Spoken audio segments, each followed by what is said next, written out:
ವಿದ್ಯಾರ್ಥಿಗಳೇ, 24/6/2024 ನಡೆದ ದ್ವಿತೀಯ PUC ಪರೀಕ್ಷೆ 3ರ ಕನ್ನಡ ಪ್ರಶ್ನೆ ಪತ್ರಿಕೆಯ ಕೀ ಉತ್ತರಗಳನ್ನು ನೋಡೋಣ.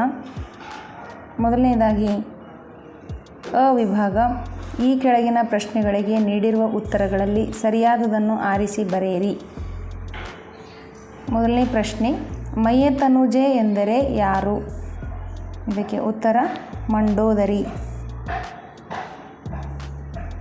ಹಾಗೆ ಯಾವುದರಿಂದ ಪರಿಮಳವನ್ನು ಅರಿಯಬಹುದು?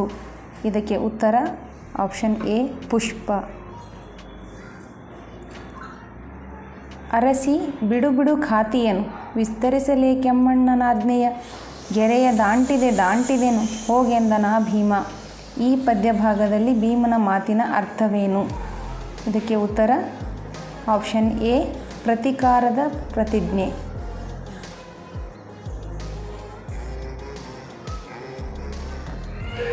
ಹಾಗೆ 4ನೇ ಪ್ರಶ್ನೆ, ಜಾನಪದ ಗರತಿಯ ಪ್ರಕಾರ ಬ್ಯಾಸಗಿ ದಿವಸಕ್ಕೆ ಯಾವ ಮರ ತಂಪು? ಇದಕ್ಕೆ ಉತ್ತರ ಆಪ್ಷನ್ ಬಿ ಬೇವಿನ ಮರ. ಪ್ರಶ್ನೆ 5, ಯಾವುದು ಚಿಂತನದಿ ಮುಳುಗಿರಲಿ ಎಂದು ಕವಿ ಬೇಂದ್ರೆ ಆಶಿಸಿದ್ದಾರೆ? ಅದಕ್ಕೆ ಉತ್ತರ ಆಪ್ಷನ್ ಬಿ ಮುಪ್ಪು. ದುರಾಸೆಯ ಹುಡುಗನನ್ನು ನಿರಾಕರಿಸಿದವರು ಯಾರು? Option B Nisha Sharma. 7ನೇ ಪ್ರಶ್ನೆ, ಕಾದು ಬತ್ತಿರುವ ಹೊಳೆಯಿಂದ ಹೂಳೆತ್ತಿ ತಂದು ತೆಂಗಿನ ತೋಟಕ್ಕೆ ಹಾಕಬೇಕೆಂದು ಧಣಿಗಳು ಕುದುಪನಿಗೆ ಸೂಚನೆ ನೀಡುತ್ತಿದ್ದರು. ಧಣಿಗಳ ಮಾತು ಚಿನ್ನಮ್ಮನ ಕಿವಿಗೂ ತಲುಪುತ್ತಿದೆ. ಆದರೆ ಅದು ತನಗಲ್ಲ, ತನ್ನ ಕಿವಿ ಬೀಳಿನ ಬೂಡಿಗೆ ಎಂಬಂತೆ ತಾನು ಧಣಿಗಳ ಮನೆಯ ಮುಸುರೆ ಪಾತ್ರೆ ತಿಕ್ಕುತ್ತಾ ಹೊಳೆಯ ಬಗ್ಗೆಯೇ ತಲೆ ಕೆಡಿಸಿಕೊಳ್ಳುತ್ತಿದ್ದಳು. ಈ ಸಾಲುಗಳಲ್ಲಿ ಕಾಣುವ ಚಿನ್ನಮ್ಮನ ಮನಸ್ಥಿತಿ ಡ್ಯಾಶ್ ಅಂತಿದೆ. ಅದಕ್ಕೆ ಉತ್ತರ ಆಪ್ಷನ್ ಎ ಚಿನ್ನಮ್ಮನ ಅಸಹಾಯಕತೆ, ನೋವು. 8ನೇ ಪ್ರಶ್ನೆ, ಕೃಷ್ಣೇಗೌಡರ ಆನೆ ಮೊದಲು ಯಾವ ಮಠದಲ್ಲಿತ್ತು? ಇದಕ್ಕೆ ಉತ್ತರ ಆಪ್ಷನ್ ಎ ಗೂಳೂರು ಮಠ. 9ನೇ ಪ್ರಶ್ನೆ, ಆನೆಯ ಮಾವುತನ ಹೆಸರೇನು? ಇದಕ್ಕೆ ಉತ್ತರ ಆಪ್ಷನ್ ಸಿ ವೇಲಾಯುಧ. 10ನೇ ಪ್ರಶ್ನೆ, ಏನು ಸ್ವಾಮಿ ಸಾಯೋದಕ್ಕೆ ಹೆದರೋವ ನಾನು ಅಂತ ತಿಳ್ಕೊಂಡ್ರಾ? ಲೈನ್ಮನ್ ಕೆಲಸಕ್ಕೆ ಸೇರಿದ ಮೇಲೆ ಪ್ರಾಣದ ಆಸೆ ಇಟ್ಕೊಂಡ್ರೆ ಆಗುತ್ತಾ? ನಮ್ಮ ಡಿಪಾರ್ಟ್ಮೆಂಟಿನ ಲೈನ್ಮನ್ಗಳು ಯಾರಾದರೂ ಈವರೆಗೆ ಸರ್ವಿಸ್ ಮುಗಿಸಿ ರಿಟೈರ್ ಆಗಿರೋದನ್ನು ನೋಡಿದ್ದೀರಾ? ಕರೆಂಟಿನ ಜೊತೆ ಕೆಲಸ ಅದು ಒಂದಲ್ಲ ಒಂದು ದಿನ ಎಚ್ಚರ ತಪ್ಪಿದರೂ ಅಲ್ಲಿಗೆ ನಮ್ಮ ಸರ್ವಿಸ್ ಮುಗಿದಂಗೆ ಅಲ್ವಾ ಎಂದು ತನ್ನ ಕೆಲಸದ ಬಗ್ಗೆ ದುರ್ಗಪ್ಪ ಯಾವ ಅಭಿಪ್ರಾಯ ವ್ಯಕ್ತಪಡಿಸಿದ್ದಾನೆ? ಇದಕ್ಕೆ ಉತ್ತರ ಆಪ್ಷನ್ ಬಿ ಅಪಾಯಕಾರಿ. ಆ ವಿಭಾಗದಲ್ಲಿ ಬಿಟ್ಟ ಸ್ಥಳಗಳಿಗೆ ಸರಿಯಾದ ಉತ್ತರವನ್ನು ಆರಿಸಿ ಬರೆಯಿರಿ. 11ನೇ ಪ್ರಶ್ನೆ, ಕೆಂಪು ಪಟ್ಟಿಗೆ ಸೇರಿದ ಪ್ರಾಣಿ? ಇದಕ್ಕೆ ಉತ್ತರ ಸಿಂಹಬಾಲದ ಕೋತಿ. 12, ಸ್ಥಳೀಯ ಭಾಷೆ ಕಲಿಯದ ಅನ್ಯ ಭಾಷಿಕರು ಡ್ಯಾಶ್ ಉಳಿಯುತ್ತಾರೆ? ಇದಕ್ಕೆ ಉತ್ತರ ದ್ವೀಪಜೀವಿಗಳಾಗಿ. 12ನೇದಕ್ಕೆ. ನೆಕ್ಸ್ಟು 13, ಕಲಾಂ ಅವರು ರಾಷ್ಟ್ರಪತಿಯ ಸ್ಥಾನಕ್ಕೆ ಆಯ್ಕೆಯಾದ ಸುದ್ದಿ ತಿಳಿದಾಗ ಅವರು ಡ್ಯಾಶ್ನಲ್ಲಿದ್ದರು? ಇದಕ್ಕೆ ಉತ್ತರ ಚೆನ್ನೈ. 13ನೇದಕ್ಕೆ ಚೆನ್ನೈ. 14, ಕನ್ನಡವು ಕಸ್ತೂರಿಯಲ್ಲವೇ ಎಂದವರು ಡ್ಯಾಶ್? ಇದಕ್ಕೆ ಉತ್ತರ ಮನೋರಮೆ. ಕಲಿಯುಗದ ಅಮೃತ ಡ್ಯಾಶ್? ಇದಕ್ಕೆ ಉತ್ತರ ಚಹಾ. ಮುಂದೆ ಹೊಂದಿಸಿ ಬರೆಯಿರಿ. ಜಾಲಿಯ ಮರದಂತೆ? ಇದಕ್ಕೆ ಪುರಂದರದಾಸರು.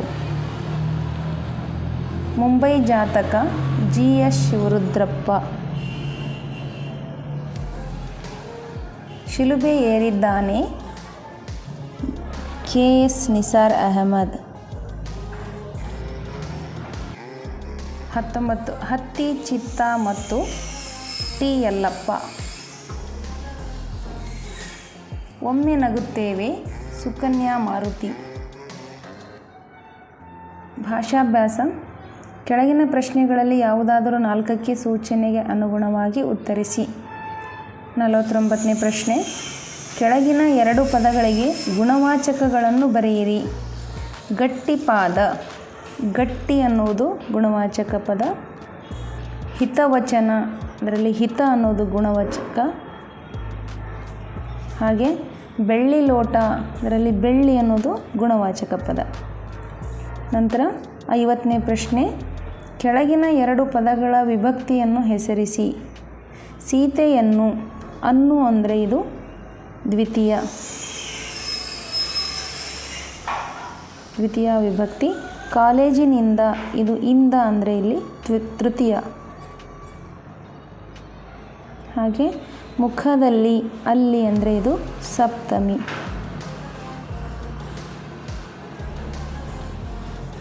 ಕೆಳಗಿನ 2 ಕ್ರಿಯಾಪದಗಳ ಧಾತು ಗುರುತಿಸಿ. ಇಲ್ಲಿ ಓದುವಳು ಅಂದರೆ ಇಲ್ಲಿ ಓದು. ಹಾಡುವನು, ಹಾಡು. ಕುಣಿಯುತ್ತಿತ್ತು, ಕುಣಿ.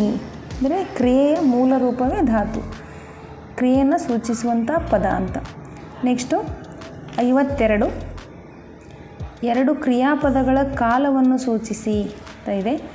ಹೋದನು ಅಂತಂದರೆ ಇದು ಭೂತಕಾಲ, ಈಗಾಗಲೇ ಕ್ರಿಯೆ ನಡೆದಿದೆ, ಹಾಗಾಗಿ ಇದು ಭೂತಕಾಲ. ನೆಕ್ಸ್ಟು ಕೇಳುತ್ತಾರೆ, ಇದು ವರ್ತಮಾನ ಕಾಲ.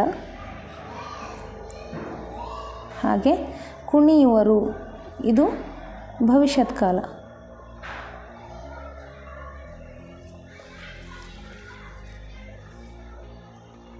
ಐವತ್ತ್ಮೂರನೇ ಪ್ರಶ್ನೆ, ಕೆಳಗಿನ 2 ನುಡಿಗಟ್ಟುಗಳನ್ನು ಸ್ವಂತ ವಾಕ್ಯದಲ್ಲಿ ಬಳಸಿ.